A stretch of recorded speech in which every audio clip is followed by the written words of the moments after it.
তো হেই ভিউয়ার্স, কেমন আছেন সবাই? আশা করব সবাই ভালো আছেন। তো আজকে আমরা এক্সপ্লেইন করছি ম্যাড মানি মুভিটা। আর এই মুভিটা বানানো হয়েছে খুবই সুন্দর একটা গল্প নিয়ে। তো এই জন্য আমি বলবো ভিডিওটা শেষ পর্যন্ত দেখার জন্য, আর নয়তো অনেক কিছুই মিস করে ফেলবেন।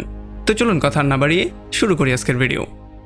তো এই গল্পের শুরুতে আমরা দেখতে পারি তিনটা ফ্যামিলি গভীর রাতের মধ্যে অনেক টাকা লুকানোর ট্রাই করছিল। ব্রিজেট ও তার হাজব্যান্ড ডন টাকা পয়সাগুলো বাথরুমের মধ্যে লুকানোর ট্রাই করছিল, আর নিনা নামের একটা মহিলা সমস্ত টাকাগুলো আগুনে পুড়িয়ে নষ্ট করার ট্রাই করছিল। আর এদিকে জ্যাকি আর তার বয়ফ্রেন্ড বব সমস্ত টাকাগুলো একটা বাসের মধ্যে লুকিয়ে সেখান থেকে পালিয়ে যাওয়ার ট্রাই করছিল। তবে তখন এই টাকাগুলো নেওয়ার জন্য সেখানে পুলিশ চলে আসে। আর আমরা জানতে পারি ব্রিজেট এটা আগে থেকেই জানতো যে পুলিশ যেই কোনো মূল্যে এখানে এসে তাদের টাকাগুলো নিয়ে যাবে। এই জন্য সে একটা ব্যাগ ভর্তি করে টাকা নিয়ে সেখান থেকে পালিয়ে যাওয়ার সিদ্ধান্ত নেয়। তো এরপরে গল্প চলে আসে 3 বছর পেছনে। আমরা জানতে পারি কেন এগুলো হয়েছিল।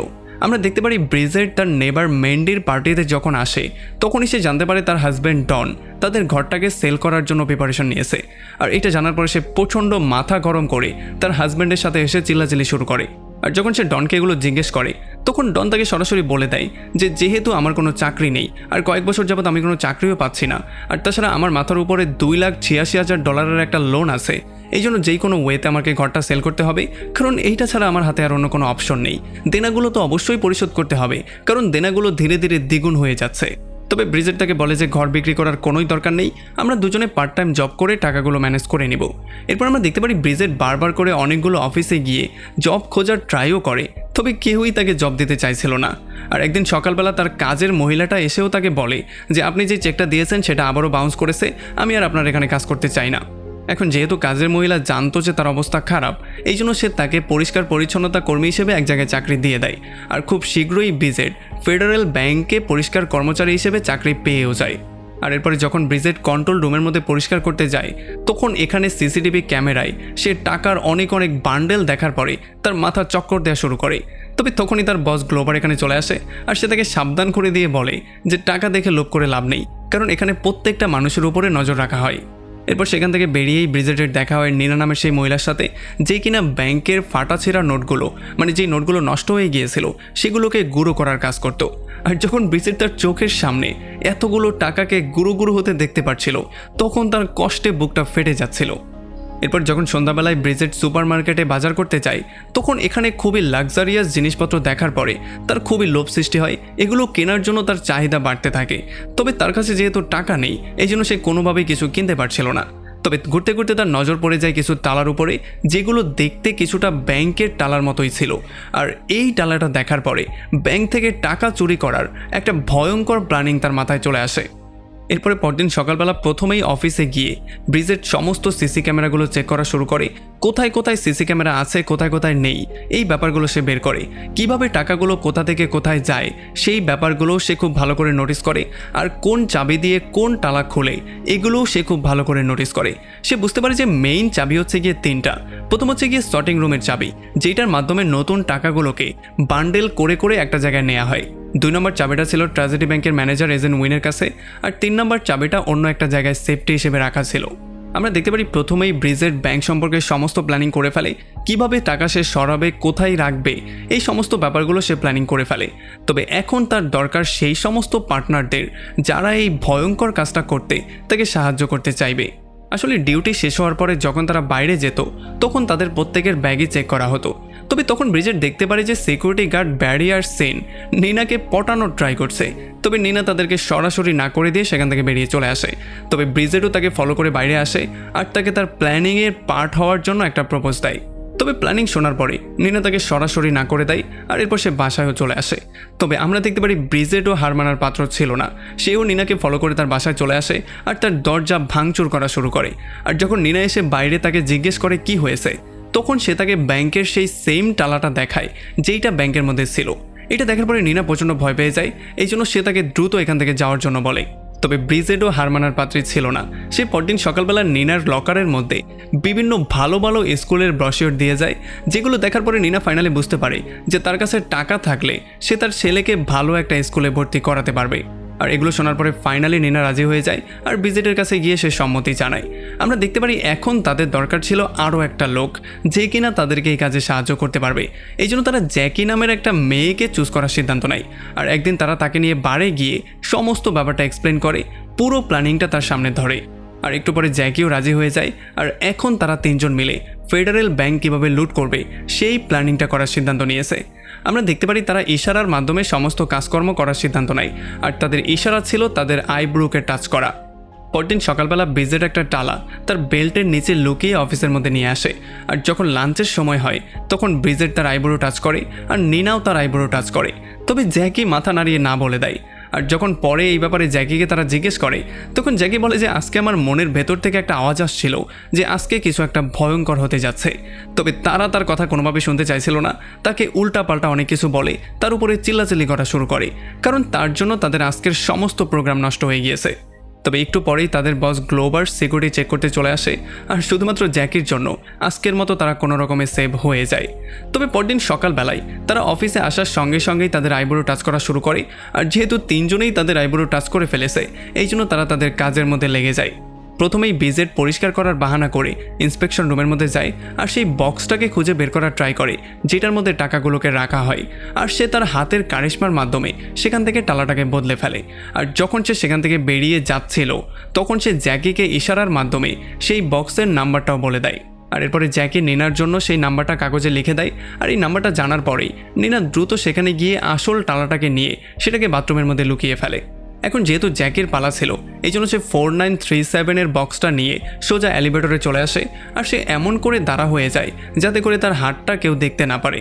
আর এরপর সে তার হাতের কারিশমার সাহায্যে দ্রুত টালাটা খুলে সেখান থেকে কয়েকটা বান্ডেল বের করে ডাস্টবিনের মধ্যে ফেলে দেয়। আর খুব শীঘ্রই ব্রিজেট এসে সেই ময়লার প্যাকেটটা তুলে ফেলে আর সেটা তার ডাস্টবিনওয়ালা বক্সের মধ্যে নিয়ে সেখান থেকে বেরিয়ে চলে যায়। আর এরপর তারা তিনজন বাথরুমে গিয়ে হ্যাপিলি সমস্ত টাকাগুলো নিজেদের মধ্যে ভাগ করে সেগুলোকে তাদের কাপড় চোপড়ের মধ্যে লুকিয়ে ফেলে।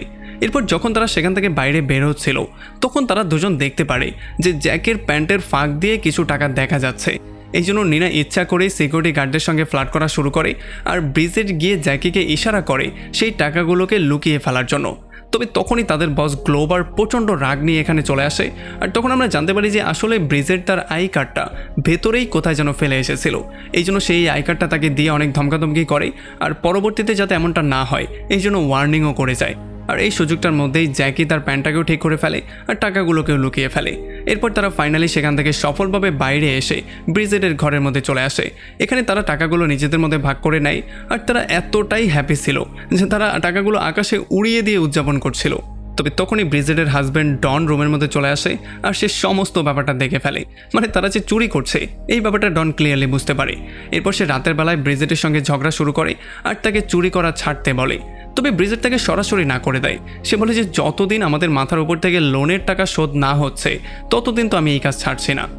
আর পরদিন সকালবেলায় নিনা তার বাচ্চাকে একটা হাইফাই স্কুলে ভর্তি করিয়ে দেয় আর ব্রিজেটও তার হাজব্যান্ডের সঙ্গে ব্যাংকে গিয়ে সেই টাকাগুলো ব্যাংকের মধ্যে জমা করিয়ে দেয়।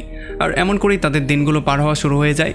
আমরা দেখতে পারি এই তিনটা মেয়ের গ্রুপ প্রতিদিনই টাকা চুরি করছিল আর খুবই হ্যাপিলি তারা সেই টাকাগুলো উড়াচ্ছিল। ব্যাংকের সিকিউরিটি গার্ডরা যতই কড়া নিরাপত্তা দেখ না কেন তারা কোনো না কোনো ওয়েতে সিকিউরিটি বাইপাস করে সেখান থেকে টাকা নিয়ে বাইরে বেরিয়ে চলেই আসতো। এমন করেই টোটাল 6 মাস পার হয়ে যায় আর ফাইনালি ব্রিজেটও তার ঘরটা পেয়ে যায়। আর 6 মাস পরে তারা সবাই এসে একটা বারের মধ্যে পার্টিও দেয়। এখানে নিনা আর ডন তাদের সবাইকে বলে যে আমাদের এই চুরি বন্ধ করে দেওয়া উচিত, কারণ আমাদের কাছে যথেষ্ট পরিমাণ টাকা হয়ে গেছে, আমরা চাইলে এখন এটা বন্ধ করতেই পারি। তবে আমরা দেখতে পারি যে ব্রিজেট, জ্যাকি আর তার বয়ফ্রেন্ড বব কোনোভাবে এটা বন্ধ করতে চাইছিল না। তাদের কথা হচ্ছে গিয়ে আমরা এত টাকা চুরি করতে চাই যাতে করে আমাদের 14 পুরুষ বসে বসেই খেতে পারে, আমাদের যাতে সারা জীবনে কোনো কাজ করতে না হয়। এখন ফাইনালি তাদের কথায় নিনাও রাজি হয়ে যায়। তবে নিনা তাদেরকে ওয়ার্নিং দিয়ে বলে দেয় যে কেউ কোনো দামি জিনিস কিনবে না যাতে করে কারো সন্দেহ তাদের উপরে না হয়ে যায়। তবে পরদিন সকালবেলায় ব্রিজেট গিয়ে $62,000 দিয়ে একটা হীরার আংটি কিনে নিয়ে আসে। আর যখনই নিনা এটা জানতে পারে তখন সে ব্রিজেটকে উল্টাপাল্টা অনেক কিছু বলে আর তাকে শিক্ষা দেওয়ার জন্য তার আংটিটাকে বাথরুমের মধ্যে ফেলে সোজা ফ্লাশ করে দেয়। এরপরে পরদিন সকালবেলা যখন নিনা ব্রিজেটের জন্য বাথরুমে ওয়েট করছিল তখন ব্রিজেট আসতে একটু লেট করে ফেলে। আর তাড়াহুড়ার মধ্যে সে যখন সেই চাবির বক্সটা নিনার দিকে ছুঁড়ে মারে তখন নিনা ভালো করে ধরতে পারে না আর চাবিটা প্যাকেট থেকে পড়ে সোজা ফুটো দিয়ে নিচে চলে যায়। এখন তারা দ্বিতীয় চাবিটাও আনতে পারবে না কারণ জ্যাকের নাম্বারও তাদের কাছে ছিল না। এই জন্য তারা দ্রুত ব্রিজেটের হাজব্যান্ড ডনকে কল দেয় আর তারা বলে ববকে কল দিয়ে দ্রুত জ্যাকিকে সমস্ত ব্যাপারগুলো বলার জন্য। আর যখন জ্যাকি এই সমস্ত ব্যাপারগুলো শুনতে পারে তখন চাবিটা তাদের কাছ পর্যন্ত পৌঁছানোর জন্য সে নতুন একটা টেকনিক বের করে ফেলে। আর তখন এদিকে আমরা দেখতে পারি তাদের বস গ্লোবার এই ব্যাপারটা নোটিস করে যে ব্রিজেট অনেকক্ষণ ধরেই বাথরুমের মধ্যে বসে আছে, আর এই জন্য সে চেক করার জন্য সে নিজেও বাথরুমের মধ্যে চলে আসে। তবে তখন ব্রিজেট একটা নতুন নাটক করা শুরু করে। সে তাকে বলে দেখেন এখানে কত ময়লা আবর্জনা হয়ে আছে, এখানে প্রস্রাব করে দিয়েছে, এখানে কি অবস্থা, এগুলো আমি কি করে পরিষ্কার করতে পারি, এগুলো পরিষ্কার করতে আমার সারাদিন লেগে যাবে, এগুলো আমি করতে পারবো না। আর এই সমস্ত ব্যাপারগুলোতে গ্লোবারের মাথাটাও আউলে যায়। এই জন্য সে তাকে এগুলো পরিষ্কার করার অর্ডার দিয়ে সেখান থেকে বেরিয়ে চলে যায়। আর এদিকে জ্যাকি চুইংগামের মধ্যে চাবিটাকে লুকিয়ে সেইটা লিফটের মধ্যে লাগিয়ে দেয়। আর এদিকে যখন নিনা আসল চাবি দিয়ে সেই তালাটা খোলার ট্রাই করছিল তখন তালাটা কোনোভাবেই খুলছিল না। এই জন্য ব্যারি নামের সেই সিকিউরিটি গার্ড এসে নিনাকে সাহায্য করার একটু ট্রাই করে। তবে তখন জ্যাকির দেওয়া সেই চাবিটা ব্রিজেট সেখান থেকে এনে নিনাকে দেওয়ার জন্য সেখানে চলে আসে। আর সে ব্যারির মনোযোগটা একটু অন্যদিকে সরিয়ে দ্রুত নিনার হাতের মধ্যে সেই চাবিটা ছুঁড়ে মারে। তবে এতক্ষণে ব্যারির একটু সন্দেহ হয়ে গেছে যে এখানে কোনো একটা গরমিল তো অবশ্যই হয়েছে। আর এই জন্য ডিউটি শেষ করার পরে সে এসে বাইরে নিনার সঙ্গে মিট করে। আর তখন এই ব্যাপারটা আমরা জানতে পারি যে তাদের চুরি সম্পর্কে সে সমস্ত ব্যাপারগুলো অলরেডি জেনে গিয়েছে। আর সে তাদেরকে ওয়ার্নিং করে এইটাও বলে দেয় যে তোমাদের খেলা এখানেই শেষ। এইটা বলে সে সেখান থেকে বেরিয়ে চলে যায়। এরপরে সন্ধ্যাবেলায় যখন গিয়ে তারা মিটিং করে তখন নিনা তাদেরকে সমস্ত ব্যাপারটা বলে দেয়। আর এইটা শোনার পরে তারা তিনজন নতুন করে একটা প্ল্যানিং করে ফেলে। তারা নিনাকে বলে যে সেই লোকটা তোমার প্রেমে হাবুডুবু খাচ্ছে, তুমি তাকে পটিয়ে ফেলো আর আমাদের টিমে এনে জয়েন করিয়ে ফেলো, তাহলেই তো সমস্ত ব্যাপারটা হয়ে গেল। আর অনেক ডিসকাশনের পরে ফাইনালি নিনাও সিদ্ধান্ত নিয়ে ফেলে সে তাকে পটিয়ে তাদের টিমের মধ্যে জয়েন করিয়ে ফেলবে যাতে করে সে নিজেও চোর হয়ে যায়। এই জন্য পরদিন সকালবেলায় নিনা খুবই ফিটফাট হয়ে ব্যারির ঘরে চলে আসে আর তাকে তাদের টিমে জয়েন করার জন্য অফার দেয়। তবে ব্যারি তাকে সরাসরি না করে দেয়। আর এই জন্য যখন তারা অফিসে আসে তখন ব্রিজের মেন্স টয়লেটের মধ্যে এসে ব্যারিকে ধরে আর তাকে সে বারবার করে বলে যে তুমি খুবই সুন্দর একটা মেয়ে আর অনেক অনেক টাকা হাতছাড়া করে দিচ্ছ, সো এইটার জন্য তোমাকে পস্তাতে হবে। আর একটু পরেই নিনা মিটিং ডেকে তাদের তিনজনকে এটা জানিয়ে দেয় যে ব্যারি তাদের টিমে জয়েন করার জন্য রাজি হয়ে গেছে। আর এরপর তারা সবাই মিলে ব্রিজেটের ঘরে চলে আসে আর সমস্ত টাকাগুলোকে ভাগবাটোয়ারা করে নেয়। এরপরে যখন তারা চলে যাচ্ছিল তখন নিনা গিয়ে ব্যারিকে থ্যাংক ইউ বলে, কারণ এখন যেহেতু সে তাদের টিমে জয়েন করে নিয়েছে এই জন্য হুটহাট করে যেই সিকিউরিটি চেক মাঝে মধ্যে হয় সেটা সম্পর্কেও সে খুব আগে থেকেই জানতে পারবে। আর এখানে কথাবার্তার মধ্যেই তারা দুজন কিস করে ফেলে। আর যখন ব্রিজেটের আলমারির মধ্যে গিয়ে তারা ঘুটুঘুটু শুরু করে তখনই ব্রিজেট এসে আলমারিটা খুলে ফেলে। আর এটা দেখার পরে ব্রিজেটও পুরোপুরি শক্ট হয়ে যায়। এরপরে ডন তাদেরকে বিভিন্ন রকমের পরামর্শ দেয় যে টাকাগুলো কিভাবে খরচ করলে তারা একটা ভালো লাইফও লিড করতে পারবে আর কেউ তাদের উপরে সন্দেহ করতে পারবে না। আর এরপর আমরা দেখতে পারি এমন করেই তাদের লাইফটা পার হওয়া শুরু করে দেয়। তারা বিভিন্ন রকমের পার্টি করে জীবনটাকে পার করছিল। আর এমন করে চুরি করতে করতে পুরো 3টা বছর পার হয়ে যায়। ব্রিজেট তার ঘরে একটা পার্টি রাখে যেখানে সে একটা অপরিচিত লোককে দেখতে পারে। এটা দেখার পরে তার একটু সন্দেহ তো হয়ে যায়, তবে খুব শীঘ্রই সে নিনার এঙ্গেজমেন্টের খবরটা পেয়ে যায়। এই জন্য সে আবার পার্টির মধ্যে ব্যস্ত হয়ে পড়ে। পরদিন গ্লোবার সেই লোকটাকেই ব্যাংকে ডেকে পুরো ব্যাংকটাকে ঘুরিয়ে দেখাচ্ছিল আর কিভাবে এখানে কর্মচারীরা কাজ করে সেই ব্যাপারটাকে দেখানোর জন্য সে জ্যাকের কার্ডটা নিয়ে সমস্ত ব্যাপারটাকে দেখায়। তবে জ্যাকের এই ব্যাপারটার জন্য সন্দেহ হয়ে যায়। এই জন্য সে ব্রিজেট আর নিনাকে খুব দ্রুতই গিয়ে সমস্ত ব্যাপারটা বলে দেয়। তবে এই ব্যাপারটা তারা খুব একটা কেয়ার করে না আর যার কাজের মধ্যে ব্যস্ত হয়ে পড়ে। তবে এরপরে যখন ব্রিজেট পরিষ্কার করতে যায় তখন ব্রিজেট দেখতে পারে যে এইটা হচ্ছে গিয়ে সেই লোকটা যে কিনা সেই দিন তার পার্টিতে ছিল। এটা দেখার পরে তার মাথা পুরো ব্ল্যাক আউট হয়ে যায়। সে বুঝতেই পারছিল না সে কি করবে। আর তাড়াহুড়া করতে গিয়ে তার হাত থেকে সমস্ত জিনিসপত্রগুলো পড়ে যায়, যেটার মধ্যে সেই নকল টালাটাও ছিল। তবে সৌভাগ্যবশত এই টালাটা কেউই দেখতে পায় না। আর এরপর আমরা গ্লোবারের অফিসের মধ্যে দেখতে পারি সেই লোকটার নাম ছিল ম্যান্ডেলব্রড। সে ছিল একজন ফেডারেল ব্যাংকের এক্সামিনার। আসলে সে এসে গ্লোবারকে এটা বলে দেয় যে তোমাদের ফেডারেল ব্যাংক থেকে টাকাগুলো চুরি হচ্ছে। তবে গ্লোবার তাকে বলে যে এখানে যেই করা সিকিউরিটি দেয়া হয় এখান থেকে টাকা চুরি করা পুরোপুরি ইম্পসিবল একটা ব্যাপার। আর সে তাকে বলে যে যদি তুমি সত্যিই হও তাহলে তোমার কথা প্রমাণ করার জন্য তুমি প্রমাণ নিয়ে আসো। এখন প্রমাণগুলো এক জায়গায় করার জন্য ম্যান্ডেলবার্ড ব্রিজেটের আশেপাশে গিয়ে খোঁজখবর নেওয়া শুরু করে, তার নেবারদেরকে জিজ্ঞাসাবাদ শুরু করে।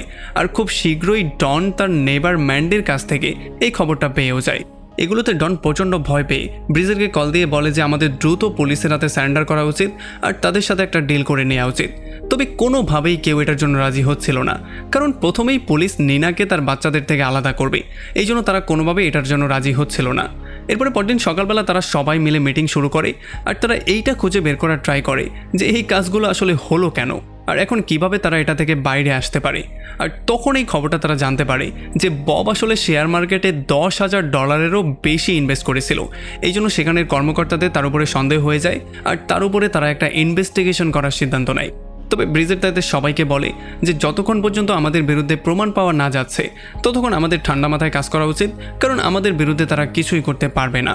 তবে এখানে সবাই প্রচণ্ড ভয়ের মধ্যে ছিল, এই জন্য তারা ফাইনালি সিদ্ধান্ত নেয় তারা বাসায় গিয়ে যে যার টাকাগুলোকে নষ্ট করে ফেলবে। তবে তখন ব্যারি নিনাকে বলে যে যদি তুমি ধরা পড়ে যাও তাহলে তোমার বাচ্চাদের থেকে তোমাকে দূরে সরিয়ে ফেলা হবে। সো এই জন্য আমার মনে হয় তোমার পুলিশের কাছে স্যারেন্ডার করা উচিত। আর পরে আমরা দেখতে পারি জ্যাকি আর বব তাদের সমস্ত টাকা একটা ট্রাকের মধ্যে ভরে সেখানে বিশাল বড় একটা ব্লাস্ট করিয়ে দেয়।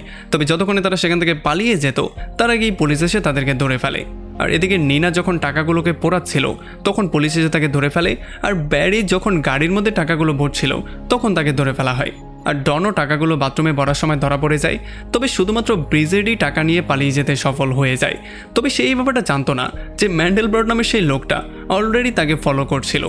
ব্রিজেট আজকে রাতটা একটা হোটেলে পার করে, আর পরদিন সকালবেলা যখন সে খাবার দাবার খাচ্ছিল তখনই ম্যান্ডেলবার্ট তার সামনে চলে আসে আর সে এসে তাকে বলে যে তোমার অপরাধ তোমার স্বীকার করে নেওয়া উচিত। তবে ব্রিজেট তাকে বলে যে আমি তো তেমন কিছু করিনি, সো আমি কি স্বীকার করব। তবে তখন এদিকে আমরা দেখতে পারি যাদেরকে ধরা হয়েছিল তাদের প্রত্যেককে আলাদা আলাদা করে জিজ্ঞাসাবাদ করা হচ্ছে। এদিকে পুলিশ অফিসাররা নিনাকে এসে একটা টাকার ডিল দেয় আর তাকে ফ্রি করারও প্রমিস করে। তবে তার হ্যাঁ বলার আগেই জ্যাকি সমস্ত দোষটা তার নিজের ঘাড়ে নিয়ে নেয় যাতে করে নিনা পুরোপুরি ফ্রি হয়ে যায়। আর এদিকে ব্রিজেট চলে আসে তার নেবার মেন্ডির কাছে আর তার হাজব্যান্ড ব্রাইসকে তার উকিল হওয়ার জন্য বলে। যদিও ব্রাইস প্রথমে রাজি হচ্ছিল না, তবে যখন নিনা তাকে অনেকগুলো টাকা দেওয়ার লোভ দেখায় তখন সে রাজিও হয়ে যায়। আর এরপর ব্রিজেটকে সে সঙ্গে করে থানায় চলে আসে আর সে পুলিশকে এসে থ্রেট করা শুরু করে যে ব্রিজেটকে গ্রেফতার করার কোনো অধিকার তোমাদের নেই, কারণ ব্যাংক এটা এখনও প্রমাণই করতে পারেনি যে টাকাগুলো আসলে চুরি হয়েছে। আর যখন গ্লোবারকে এগুলো জিজ্ঞেস করা হয় তখন গ্লোবারও নিজের রেপুটেশন বাঁচানোর জন্য সবাইকে বলে দেয় যে না, ব্যাংক থেকে তো কখনো টাকা পয়সা চুরি টুরি হয়নি, কারণ আমি যেই কড়া সিকিউরিটি ব্যবস্থা রাখি এখান থেকে টাকা চুরি হওয়াটা পুরোপুরি অসম্ভব একটা ব্যাপার। আর এই জন্য পুলিশের কেসটা অনেকটা দুর্বল হয়ে গেলেও ফেডারেল ব্যাংক যেই মামলাটা করেছিল সেইটা এখন পর্যন্ত রানিং ছিল। আসলে যেহেতু তারা চুরি করেছে এটা প্রমাণিত হয়নি, এই জন্য তাদেরকে জেলে নেওয়া যাবে না। তবে যেহেতু তারা তাদের ট্যাক্স রেগুলারলি পে করেনি এই জন্য সেটার শাস্তি হিসেবে তাদের সমস্ত টাকা পয়সাগুলোকে রেখে দেওয়া হবে আর তাদেরকেও ফ্রি করে দেওয়া হবে। আর এটা শোনার পরে তারা সবাই হ্যাপিলি রাজি হয়ে যায় আর ফাইনালি সমস্ত টাকাগুলো সেখানে রেখে দিয়ে তারা সেখান থেকে নিজের জীবন নিয়ে বেরিয়ে চলে আসে। এর ঠিক 6 মাস পরে ব্রিজেট, নিনা আর জ্যাকি এসে সেই বারের মধ্যে মিট করে।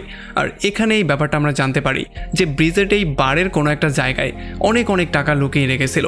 আর এগুলো যখন তারা দুজন দেখতে পারে তখন তারা পাগলের মতো হয়ে যায়, কারণ এই টাকাগুলো দিয়ে তারা তাদের সমস্ত স্বপ্নগুলো পূরণ করতে পারবে। আর এমনই একটা ইন্টারেস্টিং পয়েন্টে এই পুরো মুভিটা এখানে শেষ হয়ে যায়। তো আমাকে কমেন্ট করে জানান কেমন লাগলো ভিডিও। যদি ভালো লাগে তাহলে অবশ্যই একটা লাইক করবেন, আর আমাদের চ্যানেলে নতুন হলে অবশ্যই সাবস্ক্রাইব করবেন। তো দেখা হচ্ছে অন্য কোনো ভিডিওতে অন্য কোনো একদিন। Till then, take care.